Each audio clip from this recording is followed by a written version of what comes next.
Hi everyone, welcome back to another video. நம்ம சேனலில் vlog upload பண்ணி ரொம்ப நாள் ஆகுது. ஒரு ஃபைன் ரெய்னி டேல பிரேக்ஃபாஸ்ட் அண்ட் லஞ்ச்க்கு குக் பண்ண ரெசிபீஸை இந்த vlogல ஷேர் பண்ணியிருக்கேன். நீங்கள் என் சேனலை ஃபஸ்ட் டைம் பார்க்குறீங்க அண்ட் உங்களுக்கு என்னோடய வீடியோஸ் பிடிச்சிருந்துச்சுன்னா மறக்காமல் சப்ஸ்கிரைப் பண்ணிவிடுங்க. அண்ட் இந்த vlog வந்து ரொம்ப முன்னாடி ஷூட் பண்ணது, அதாவது லாஸ்ட் மந்த் வந்து இந்த கண்டினியூஸாக ரெயின் இருந்துச்சு இல்லையா, எக்ஸாம்ஸ் சைக்ளோன் டைமில் வந்து ஷூட் பண்ண vlog இது. அண்ட் அந்த ஹெவி ரெயின்லேயுமே வந்து எங்கள் ஏரியாவில் யூஸ்வலாக வந்து மீன் விற்கிற அக்கா வந்து வந்திருந்தாங்க. அவங்கக்கிட்ட வந்து வெரைட்டிஸ் ஆஃப் மீன் அண்ட் இறா இருந்துச்சு. நாங்கள் வந்து ஷீலா மீன் 1/2 கிலோ அண்டு பெரிய இறா ஒரு 1/2 கிலோ லஞ்சுக்காக வாங்கியிருந்தோம். அண்ட் மார்னிங் பிரேக்ஃபாஸ்ட் வந்து பூரி அண்ட் சன்னா மசாலா செய்யலாம் அப்படின்னு சொல்லிட்டு நான் ப்ரீவியஸ் டே நைட்டே வந்து சன்னா வந்து நான் ஊற வச்சுட்டேன். ஸோ அதை வந்து நெக்ஸ்ட் டே மார்னிங் குக்கரில் ஒரு 3 விசில்ஸ் போட்டு தனியாக எடுத்து வச்சாச்சு. அண்ட் தென் இப்போ சன்னா மசாலா செய்கிறதுக்கு குக்கரில் ஆயில் ஆட் பண்ணிட்டு இந்த ஹோல் ஸ்பைசஸ் ஆட் பண்ணி நெக்ஸ்ட்டு ஃபைனாக சாப் பண்ண ஆனியன்ஸ் ஆட் பண்ணி இப்போது வதக்கிக்கிறேன். ஸோ இது நல்லா வதங்கினதுக்கப்புறமா ஒரு 1 டேபிள் ஸ்பூன் இஞ்சி பூண்டு பேஸ்ட் ஆட் பண்ணிக்கலாம். இஞ்சி பூண்டு பேஸ்ட் ஆட் பண்ணிவிட்டு அதோட ராஸ்மெல் போனதுக்கப்புறமா நெக்ஸ்ட் நம்ம வந்து இதில் க்ரீன் சில்லிஸ் ஆட் பண்ணிக்கலாம். ஆக்சுவலி இது வந்து க்ரீன் சில்லிஸ் தான், இது வந்து வீட்டில் காய்ச்சது. இது வந்து ரொம்ப நாள் ஃப்ரிட்ஜில் வச்சதால் பழுத்துடுச்சு. இது எங்கள் பாட்டி வீட்டில் காய்ச்சது அவங்க கொடுத்து விட்டுருந்தாங்க. அண்ட் தென் இப்போ வந்து தக்காளி ஆட் பண்ணி வதக்கிக்கலாம். தக்காளி ஆட் பண்ணிவிட்டு நெக்ஸ்ட்டு சால்ட் ஆட் பண்ணிக்கலாம். தென் ட்ரை ஸ்பைசஸில் கொஞ்சமாக மஞ்சள் தூள், மிளகாய் தூள், ஜீரகத்தூள், கொஞ்சமாக கரம் மசாலா ஆட் பண்ணிவிட்டு நெக்ஸ்ட் இப்போது சிக்கன் மசாலா பவுடர் ஆட் பண்ணிக்கலாம். ஆக்சுவலி வந்து நம்ம சன்னா மசாலா இருந்தால் சன்னா மசாலா ஆட் பண்ணிக்கலாம். இன்கேஸ் சன்னா மசாலா இல்லைங்கிறப்ப நம்ம சிக்கன் மசாலா கூட ஆட் பண்ணிக்கலாம். டேஸ்ட் டிஃபர் எதுவும் ஆகாது, சேமாக தான் இருக்கும். தென் வந்து இப்போது இதில் 2 சின்ன சைஸ் வெங்காயம் அண்ட் தக்காளி வந்து நல்லா ஃபைன் பேஸ்ட்டாக கிரைண்ட் பண்ணி ஆட் பண்ணி இப்போ இதை வந்து நல்லா இதில் மிக்ஸ் பண்ணிக்கலாம். இதில் வந்து ஆயில் ரிலீஸ் ஆகி வரட்டும். ஸோ ஆயில் ரிலீஸ் ஆகி வந்ததுக்கப்புறமா நம்ம ஆல்ரெடி வந்து வேக வச்சு எடுத்து வச்சுருக்கிற சன்னா வந்து ஆட் பண்ணிக்கலாம். சன்னா ஆட் பண்ணி இதை வந்து நம்ம நல்லா மிக்ஸ் பண்ணி விட்டுட்டு நெக்ஸ்ட் இதில் கோகோனட் பேஸ்ட் ஆட் பண்ணிக்கலாம். ஸோ கோகோனட் பேஸ்ட்டுக்கு 4 டேபிள் ஸ்பூன் தேங்காய் துருவலில் கொஞ்சமாக வாட்டர் ஆட் பண்ணி கிரைண்ட் பண்ணி அதை வந்து இப்போ ஆட் பண்ணிவிட்டு நெக்ஸ்ட் மிக்ஸி ஜார்லையுமே வாட்டர் ஆட் பண்ணிவிட்டு அண்டு நம்ம வந்து இப்போது குழம்போட கன்சிஸ்டன்சி அட்ஜஸ்ட் பண்ணிக்கலாம்.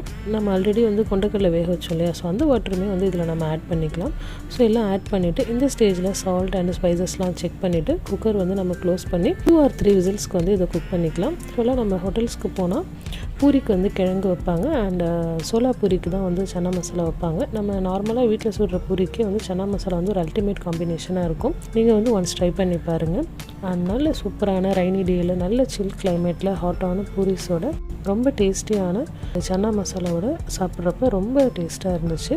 அண்ட் பிரேக்ஃபாஸ்ட் சாப்பிட்டு முடிச்சுட்டு நெக்ஸ்ட் வந்து நாங்கள் ஃபிஷ் வாங்கினோம் இல்லையா, ஸோ லஞ்சுக்கான ப்ரிப்பரேஷன் வந்து நெக்ஸ்ட் வந்து ஸ்டார்ட் பண்ணியாச்சு. இப்போ வந்து ஃபிஷ் ஃப்ரை பண்ணுறதுக்கு நான் மசாலா கிரைண்ட் பண்ணிக்கிறேன். மிக்ஸி ஜாரில் வந்து பூண்டு, கருவேப்பிலை அண்டு கொஞ்சமாக மஞ்சள் தூள், மிளகாய் தூள், உப்பு ஆட் பண்ணிவிட்டு கொஞ்சமாக லெமன் ஜூஸ் ஆட் பண்ணிக்கலாம். ஸோ இதை ஆட் பண்ணிவிட்டு இதை வந்து நல்ல ஒரு ஃபைன் பேஸ்ட்டாக கிரைண்ட் பண்ணி எடுத்து ஆல்ரெடி நம்ம க்ளீன் பண்ணி கட் பண்ணி வச்சுருக்கிற ஃபிஷ் பீசஸில் ஆட் பண்ணி மேரினேட் பண்ணிக்கலாம். இது வந்து ஒரு 1/2 hour போல் மேரினேட் ஆகிருந்துச்சுன்னா இதில் வந்து மசாலாஸ் எல்லாமே வந்து நல்லா அப்சர்வ் ஆகி ரொம்ப டேஸ்டியாக இருக்கும். ஸோ ஃபிஷ்ஷஸ் வந்து மேரினேட் பண்ணி வச்சுட்டு நெக்ஸ்ட் வந்து இப்போ குழம்பு ரெடி பண்ணிடலாம். ஆல்ரெடி வந்து தேங்காய், வெங்காயம், தக்காளிலாம் அரைச்சி விட்டுட்டு அதில் வந்து இப்போ 3 டேபிள் ஸ்பூன் தனியாத்தூள் அண்ட் 2 டேபிள் ஸ்பூன் மிளகாய் தூள் அண்ட் உப்பு ஆட் பண்ணியாச்சு. தென் இதுக்கப்புறமா வந்து புளி கரைசல் வந்து ஆட் பண்ணிக்கலாம். இது வந்து டீட்டெயில் ரெசிபி கிடையாது. ஆல்ரெடி வந்து நம்ம சேனலில் மீன் குழம்பு வந்து நான் டீட்டெயில் ரெசிபி போட்டிருக்கேன். ஐகார்டில் வந்து நான் லிங்க் கொடுக்குறேன். உங்களுக்கு டீட்டெயில் ரெசிபி வேணும்னா வந்து நீங்கள் அந்த வீடியோ வந்து ரெஃபர் பண்ணிக்கோங்க. ஸோ இப்போ இதெல்லாமே ஆட் பண்ணி மிக்ஸ் பண்ணிவிட்டு நெக்ஸ்ட் வந்து பச்சை மிளகாய் ஆட் பண்ணிக்கலாம் அண்ட் தென் கருவேப்பிலை. இப்போ வந்து வாட்டரோட கன்சிஸ்டன்சி வந்து நம்ம அட்ஜஸ்ட் பண்ணிவிட்டு நல்லா வந்து இப்போ இதை மிக்ஸ் பண்ணிக்கலாம். ஸோ இதை மிக்ஸ் பண்ணிவிட்டு இப்போ வந்து இதில் உப்பு, காரம், புளிப்பு எல்லாமே எப்படி இருக்குன்னு பார்த்துக்கணும். யூஸ்வலி மீன் குழம்புக்கு வந்து புளிப்பு அண்ட் காரம் வந்து கொஞ்சம் தூக்கலாக இருந்தால் தான் நல்லாயிருக்கும். ஸோ குழம்பு ரெடி ஆகிடுச்சு. இப்போ நெக்ஸ்ட்டு தாளித்து விட்டுடலாம்.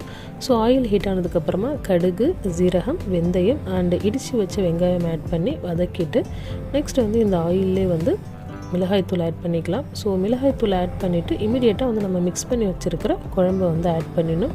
ஸோ எதுக்காக வந்து ஆயிலில் மிளகாய்த்தூள் ஆட் பண்ணுறோம் அப்படின்னா அந்த கலர் வந்து நமக்கு மீன் குழம்புல வந்து கொடுக்கும். ஸோ அதுக்காக தான்.